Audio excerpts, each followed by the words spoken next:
So if you know anything about me, you would know that I'm a bit of a gizmo geek. When new things come out and hit the market, I kind of like to grab onto them and give them a try. Back in the day when fish finders got really popular and then chart plotters were added to them, handheld GPSs, and even tying that into using my smartphone and stuff like that on the water, I've used all these different things. Well, a few months ago, a company called COROS came out with a product on the market. The gizmo geek I am, I decided to go ahead and pick one up and just see, will this actually help with the way that I fish? Or is it just a gimmick or just something fancy on my wrist, just like an Apple Watch or something like that? So let's go ahead and talk about this thing, the COROS Nomad.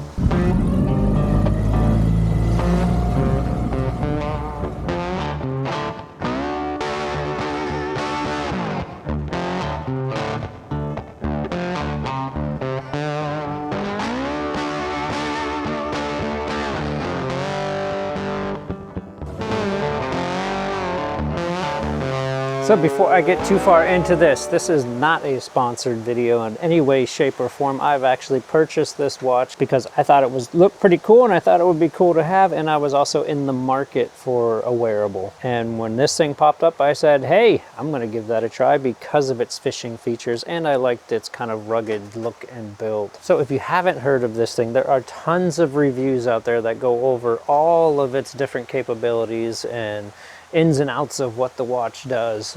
I'm not going to get that detailed on it. Primarily today, I'm just going to talk about what I think is useful with fishing and not useful for fishing and anything in that realm. So if you want to learn all about the other capabilities it has a ton. I mean, it's a fitness watch. That COROS is a company that does running watches and outdoor like adventure race watches and all those sorts of things. They're one of the larger competitors in that area, and they seem to be doing a pretty good job with it, and this watch does all of that stuff. But when they released this, it came out marketed a lot to the fishing community, and that sparked interest for me. I'm like, I'm gonna check this thing out. So I thought I would just share my experience with it. And at the end of the video, I'll tell you, am I going to keep it or not? So make sure you stick around to find out. So you've been looking at it from a distance. Let me kind of come over here and put it under the other camera so you can get a glimpse at it. So this is the COROS Nomad. So let's go over a few of the basic features of this watch. I'm not going to go super in depth. There are tons of videos out there that do that already.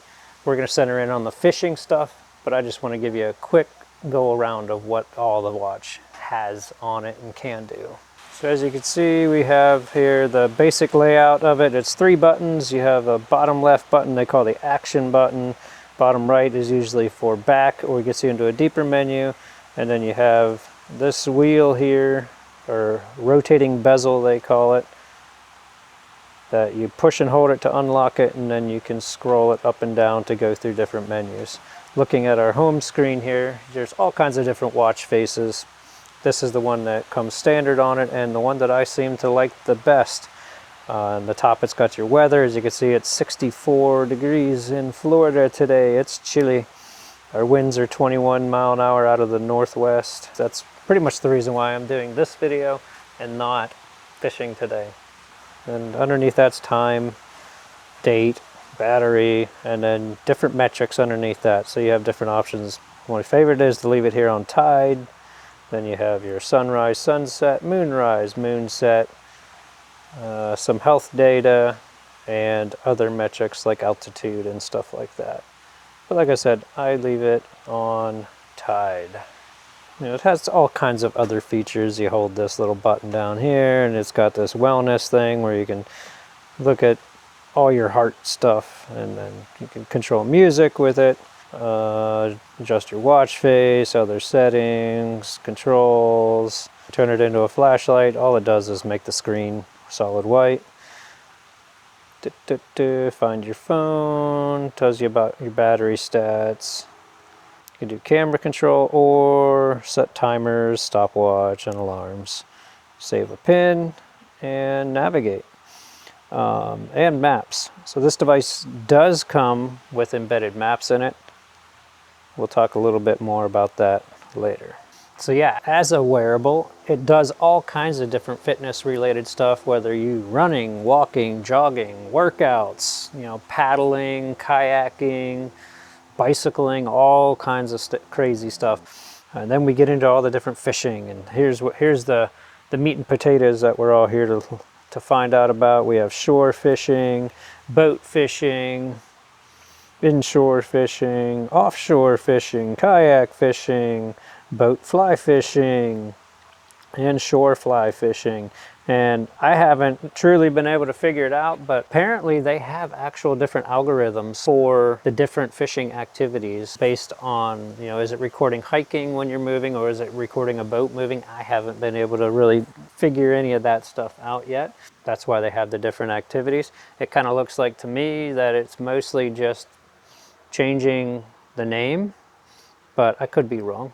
Now, other things that the watch has on it that is kind of cool for your day-to-day stuff is stuff like you just roll up and it gives you your current weather stats, your forecast for your location, your daily activity summary, your sleep report, which I don't wear it to sleep, so it has no data on that, your recovery as far as from workouts and stuff like that, your running fitness, training status, whether you've been working out or not, which I haven't been wearing this for any of that, training load, you know, this all workout stuff, like I said before, or their company has traditionally centered in on running and marathons, stuff like that. So heart rate, temperature outside, and so it collects a lot of stuff and can display a lot of stuff. Now in this video, I'm doing the best that I can to capture light on the screen.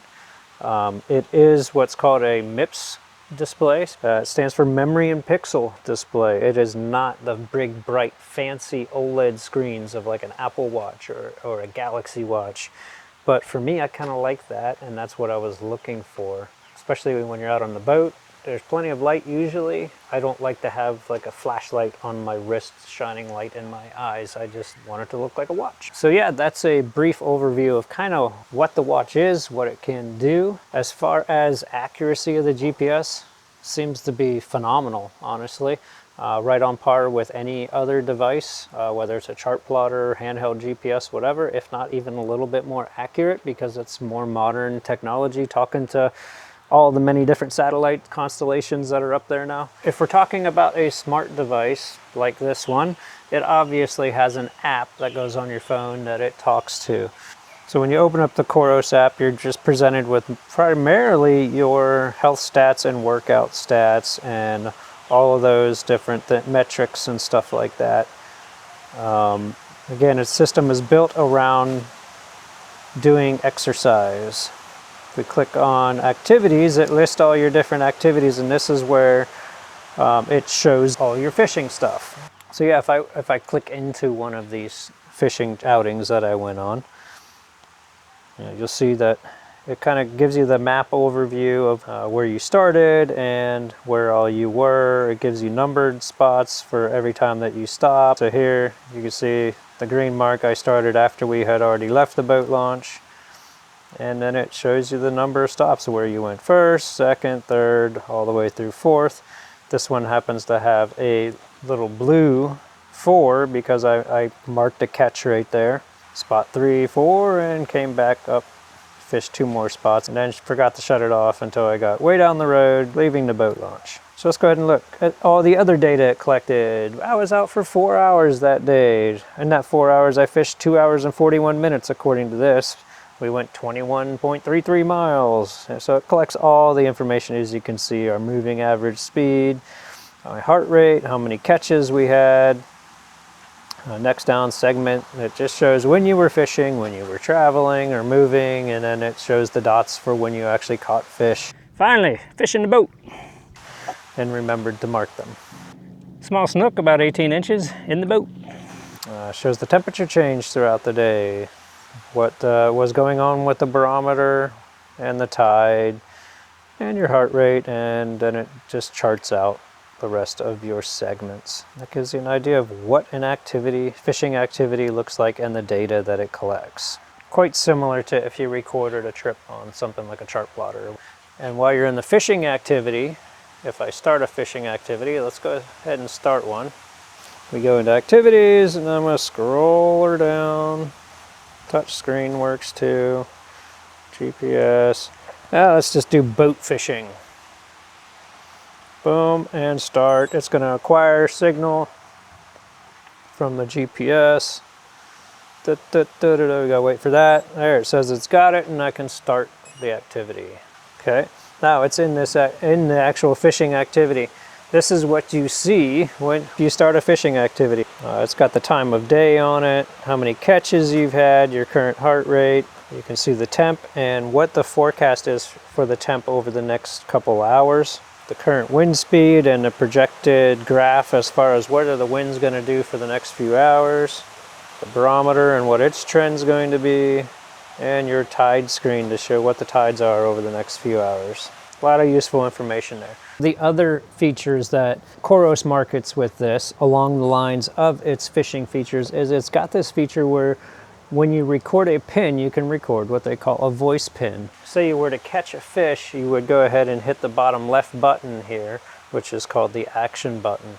So I'll go ahead and tap that, and you'll see it brings up the option for leaving pins. You can do a voice pin, a standard pin, log a catch, cover, or structure. It defaults to voice pin. Kind of wish it defaulted to catch when you're in fishing mode. So, because you want to actually log it as a catch. So I'm going to choose catch. And then you have to scroll down and hit add voice. You could start with voice pin, but then it doesn't actually save it as a catch, it just saves a voice pin. So we can add voice. This is me leaving a voice pin of a fish I didn't actually catch. Testing.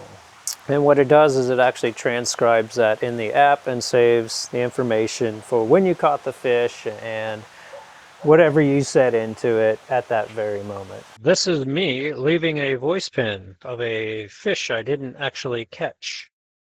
Testing. Kind of a cool feature. It's just a voice note with a GPS tag. So yeah, between that and the different fishing modes, that's ultimately what made me buy this thing. So real quick, since I've been using it for about a month now, I just want to break down what I like about it and then what I don't like about it.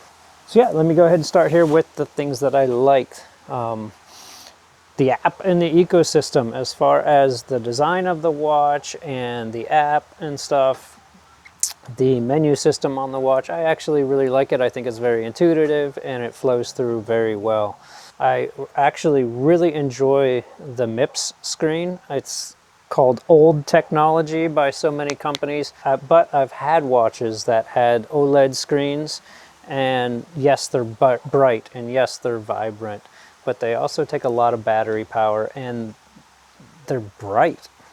That's one thing I don't like about them. I don't want something that's shining in my face when I look at it. I like more the ambient reflection that you get out of the MIPS screen. It's basically got a mirror underneath the screen, so whatever ambient light is there, it tries to reflect it through the LED screen back at you. And I like that. The fitness tracking and the different training options on this thing are second to none, in my opinion. They do a great job with that. So if you're looking for something that does that, definitely think about it. And honestly, just the idea of it. I'm a gizmo geek. I like techie stuff. I like little toys like that. I always have.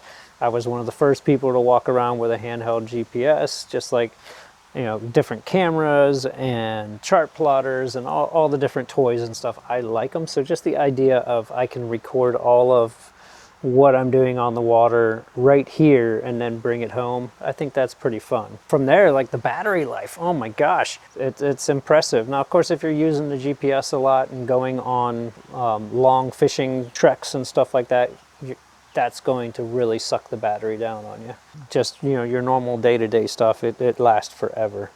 The idea of recording the fishing stuff on it, it shows tons of potential. The way it records the information and presents the information shows lots of potential, but I do think it needs some work, and I'll get into that in the next section. Oh, and the last thing that I think is really cool is it's got a built-in EKG.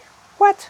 Like, as a former paramedic, I think it's pretty awesome that I can see my heart rate and check the status of my heart and all that stuff on it. That's me. You probably don't care. In reality, I don't really care either. That's just one of those gizmo geeky things that I'm just like, cool. So yeah, let's go ahead and get to my list of dislikes now. First thing that I don't like about it is I can't customize any of the stuff that's on the screen. You choose the watch face and that's what you get. Like, yeah, you can tap through and see the different things on the bottom, like I showed you at the beginning there, but that's it. I can't say, no, you know what, I want to see this information on the screen only. I don't need all of that. And there are different watch faces, but even within the watch faces, it's minimal what you can change or scroll through. There's other brands out there that allow you to change everything. The sensor bump on the back of this thing, let me go ahead and show you. The sensor bump on the back of this thing right here, it's pretty big. It leaves a pretty significant impression on my wrist, and somehow it pushes on something here in my wrist that causes a little bit of pain after I wear it for a while. So I have to take it off and give my wrist a break. One quirk about the action button is it only works when you're in an activity.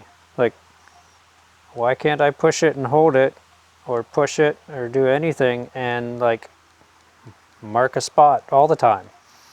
You would think that they would have it, you know, to where you just push and hold and it goes into GPS mode to mark your position or something like that. On the same note with that, there's no way to do like a man overboard feature. Like, if I'm doing boat fishing, every GPS in my boat should have the ability to do man overboard. If you know what a man overboard is, that's what you do, man overboard, and bam, it goes into that mode and it automatically re-steers you back to that point without you having to find the waypoint or nothing. It just immediately goes into that mode to go back and get whoever fell off your boat.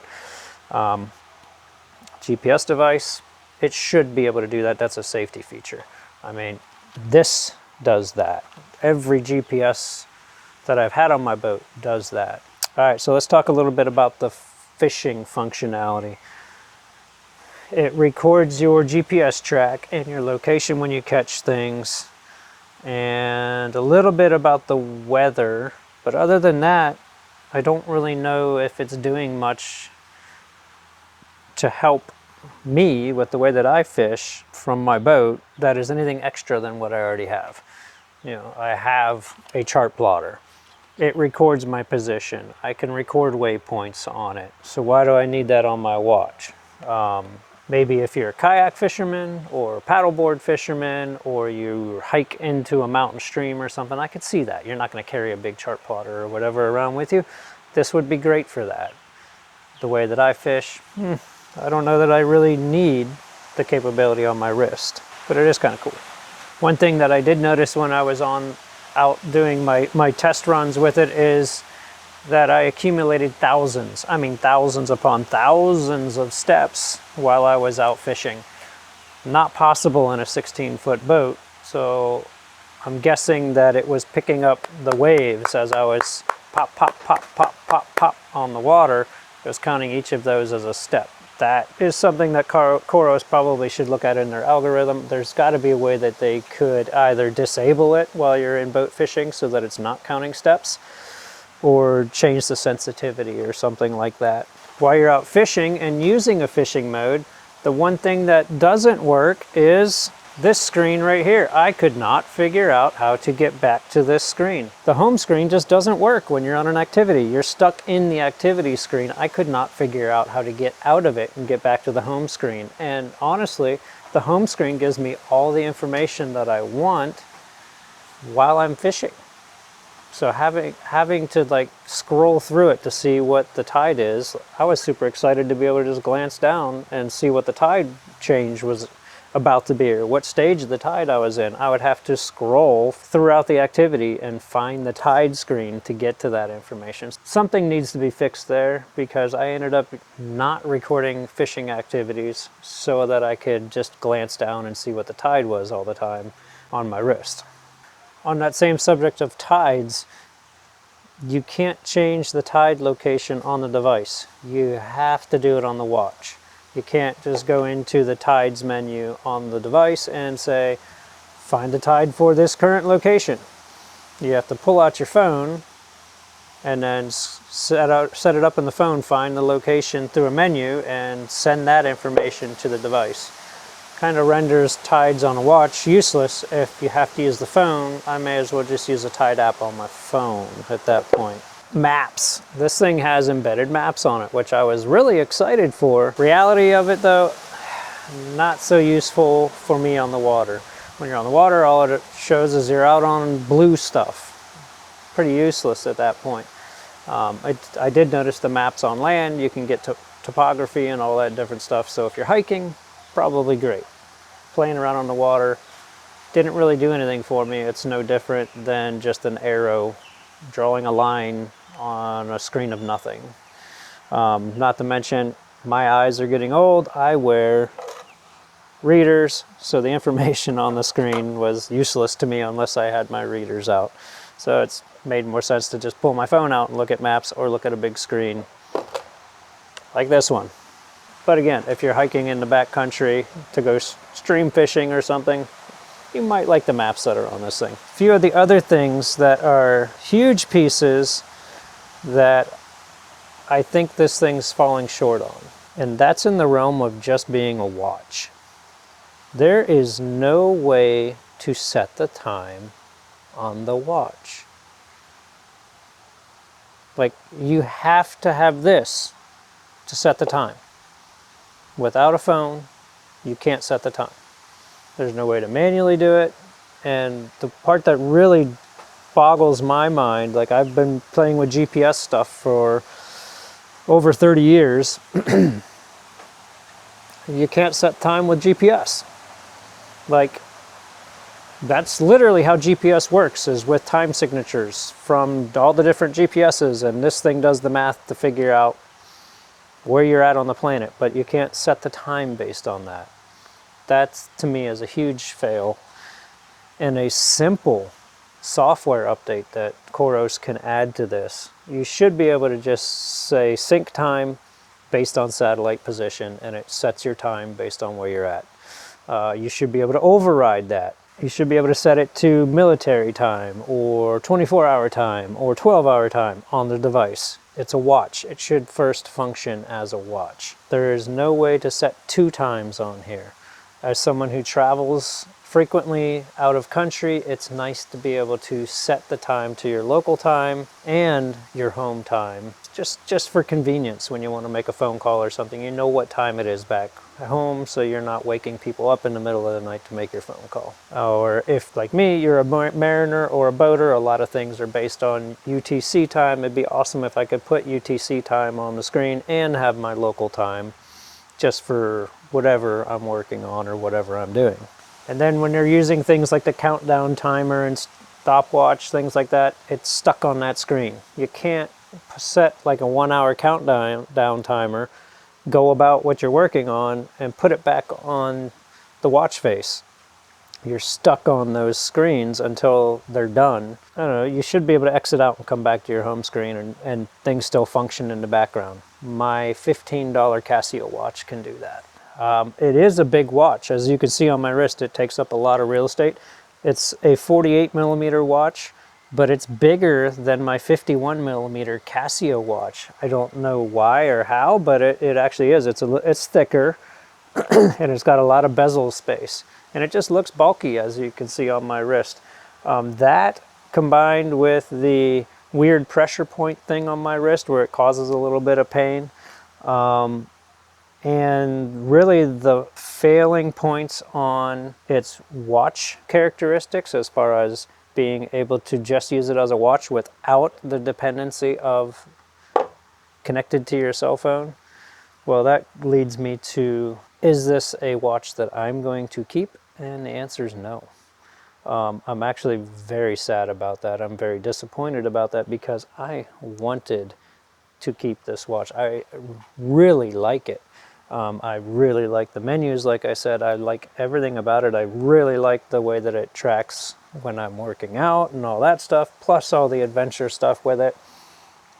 Really, it boils down to its size and its bulk, which I can't change that. All the other stuff can be fixed in software, and I'm sure eventually COROS will fix most of that stuff in software. But its size and stuff, until they come out with one that's a little bit smaller, which they could actually make this exact watch smaller. There's about a 1/4 inch on each side that they could actually take away, which would shrink it way down. But I'm guessing they probably have other stuff in the works for this case and this size, and they're competing against other manufacturers that make watches this size. So yeah, it's a cool idea. It's a cool watch. Is it for me? Unfortunately, no, but it could be the right watch for you. If you watch the other videos and stuff like that, you want to give it a try, I'd say go for it. It does what they say it does. It just doesn't meet the niche that I was hoping that it would for me. So I'm sending her back. But I hope you enjoyed this review. I hope it was helpful for you.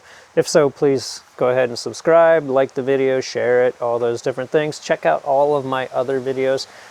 Doing a review video like this isn't something that I normally do, but I'm going to start doing a little bit more of it, especially on days like today where it's cold and it's windy and it's just not a good day to be on the water. But next time it is a good day to be on the water, that's where I'll see you. So till next time, I'll see you out on the water. School of something over there. Something. There's a trout. Here we go.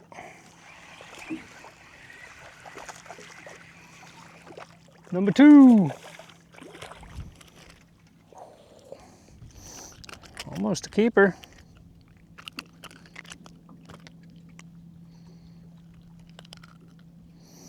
Not a bad trout. Oh.